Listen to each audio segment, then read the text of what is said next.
So if you are here and you have like broken relationships or family relationships and you have experienced broken family relationships, well, this video might just be for you and me so that we can learn from each other. So we gon' walk it out. Move mountains. We gon' walk it out and move mountains. And I'll rise up. Welcome back again. Reach Out Fridays, where we talk about things that will empower us to grow so that we can reach out to others more. Thank you for being here. If you're new, make sure you subscribe, you like, and you turn on your notification bell. And if you're a returning subscriber, thank you so much for being here. So today I'm going to continue a topic that I started last week. I just did one video and then cut it into two. So I'm going to continue on broken relationships. Broken relationships. What is a relationship? A relationship is a state of being connected. A state of being connected, or a way in which two or more people are connected and remain being connected. So there are those relationships where there's no connection. There's nothing there. So those are the type of relationships we are talking about today. So broken relationships can be in three parts. That's broken love ships, the one that I talked about in the previous video. Make sure you watch it before you watch this one. And then broken family relationships. I'm going to talk about broken family relationships. It's very dear and personal to me. Like, this topic is very dear and personal to me because I've gone through it most of the times. So, broken family relationships. What is a family? Before I go any further, what is a family? A family can be people who are connected by blood and share a common ancestor, or people who are actually maybe connected by law, like you become a parent to somebody you adopted, like you're connected by law and all those things. Yeah. So that is what makes up a family. And also, let me not neglect this, there's some friendships that develop into family relationships.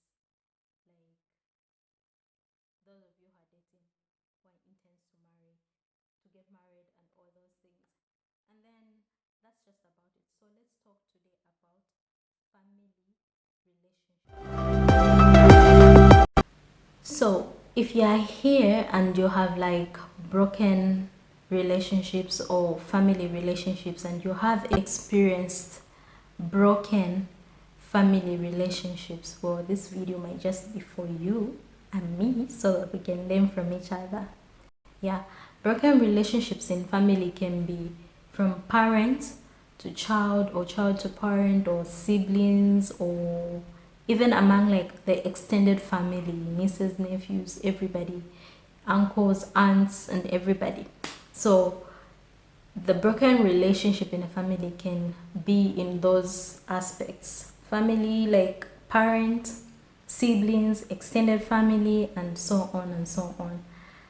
I said a family being a connection between a group of people that are connected either by blood and share a common ancestor, or by means of marriage, or by means of law, like adoption and all those things. That is a family. These people might be connected by these things, but it simply doesn't mean that they have a functional relationship. Sometimes family like is the worst. Family, like the way my mom says, family can mess you up. Like sometimes family is the worst. So you have to know how to deal with family. Or should I say, how then do we heal with family members, with our family members? Because the goal is building stronger relationships so that we can move in love. Remember, it all starts in a family sector. Sometimes it's people from broken family relationships that become very bad leaders, because there's some insecurities in there somewhere. It's people from broken families sometimes that make bad citizens, bad, I don't know, workmates and all that. So family for me is like the core. It's like very important to me to work on family relationships so that we can move in love and we can build eventually our communities, our cities and our nations and the world at large. Okay, so how do we heal from broken family relationships? Firstly, for me would have to be like, there are two types of breakings in a family that I've seen. It's either there was a relationship before, but it simply does not exist any longer. Like it's not there anymore. Or there was simply no relationship between those two people. Those are the types of break-ins that I've seen in a family. And when it comes to extended families, usually it's gossip between family members that leads to a lot of problems. Gossip between family members that leads to a lot of problems, a lot of break-ins.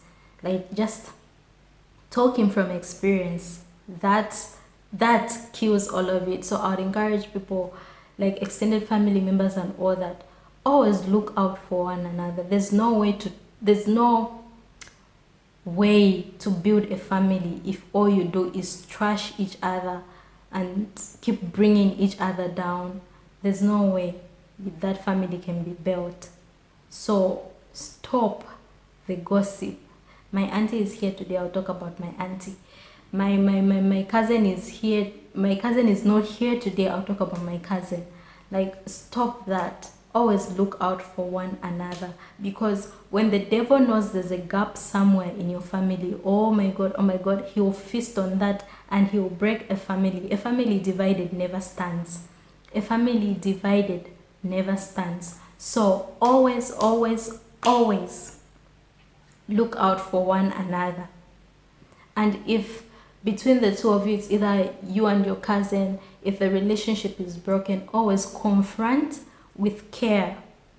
I'm learning that the hard way because I'm not a very outspoken person. I don't speak up too often. When somebody does something that is not sitting right with me, I would go back and I'll think, okay, the first thing I usually do is think, was I the one that made that person react like that? Or was I in the wrong? And then after I analyze like that, and then I realize sometimes I wasn't in the wrong, but that person really offended me, I'll just keep quiet. I'll just shut down. That's me. I don't usually speak up or speak out. I just shut down and just let you be in your own lane. So I'm learning that the hard way.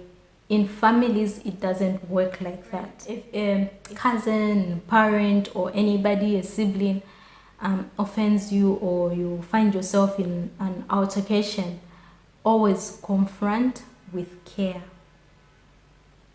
Understand where that person is coming from. Why did they react that way? And confront them. Understand how you made them feel that made them react like that. And then ask them, what can you do to make it better? The other way around, if you are the one that like got offended and all that, confront them with care. Tell them, no, my sister, my brother, my parents, or my mom, dad, whatever, I don't like how you approached me. Next time, do it this way. Next time, and I don't like this. Like, make sure you make them understand that you are not comfortable with the way either they approached you or they talked to you and all that. Make sure you make them understand where you're coming from, how they've made you feel. Sometimes it's the way people talk, they don't really realize.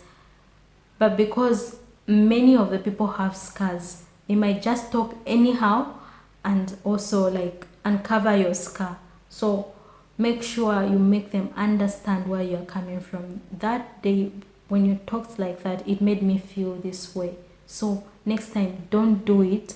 Make sure like you're considerate, even when you're so emotional, when you're angry, or even when I offend you.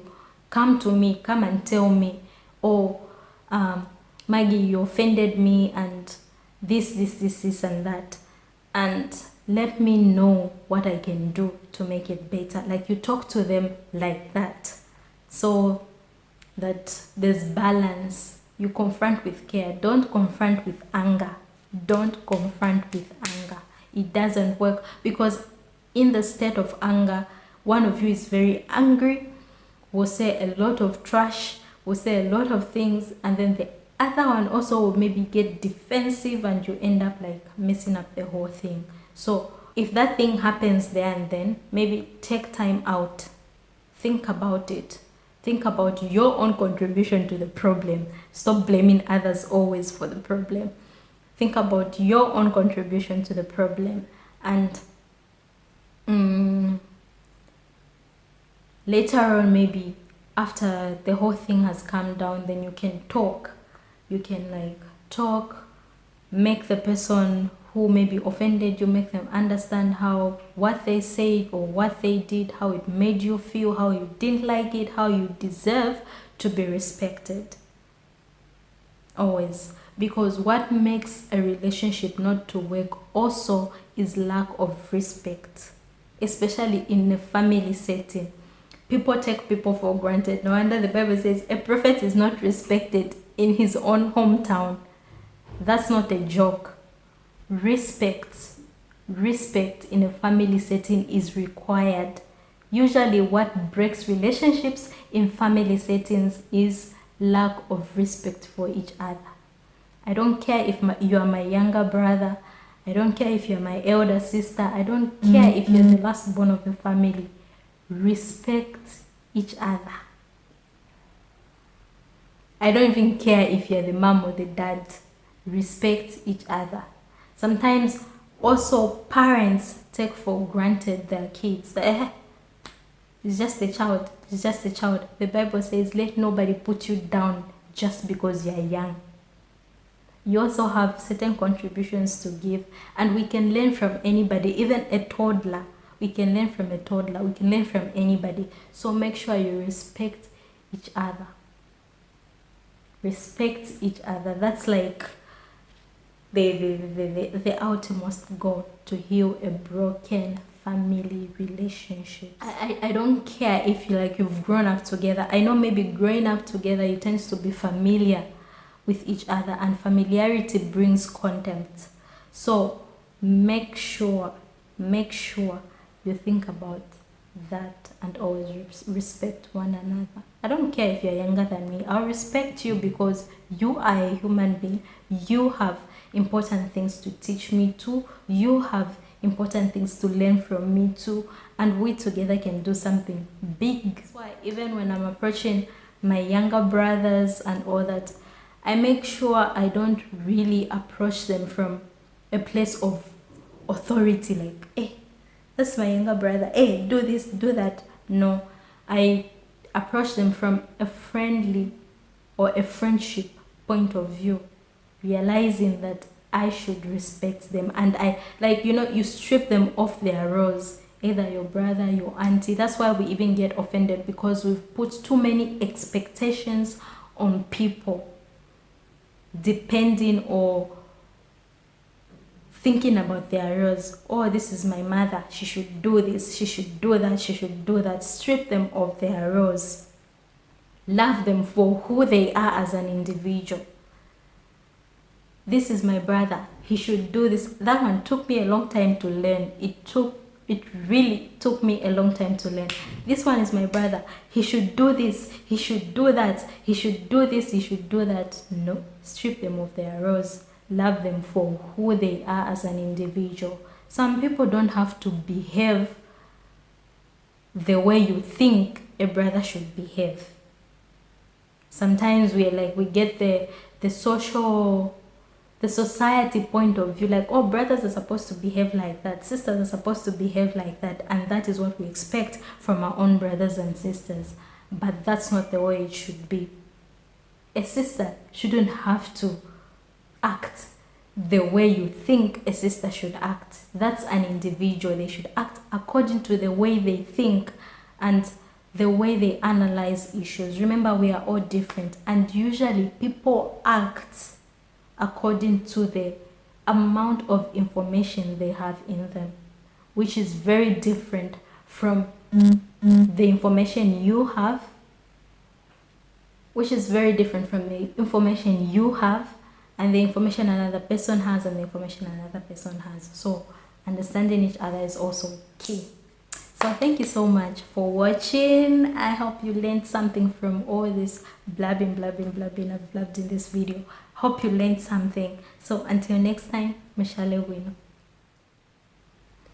The good part is that family relationships that are broken can be healed.